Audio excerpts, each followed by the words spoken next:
Click on Start menu. Search for Create a Restore Point.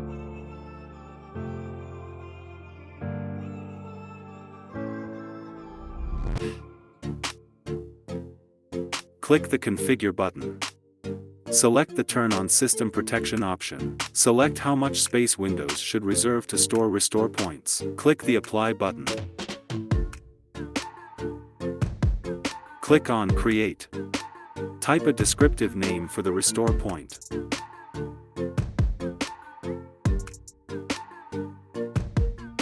Click the Create button. After you complete the steps, you can use the restore point to undo system change if something happens after making system changes, such as installing a new driver, app, or modifying the registry.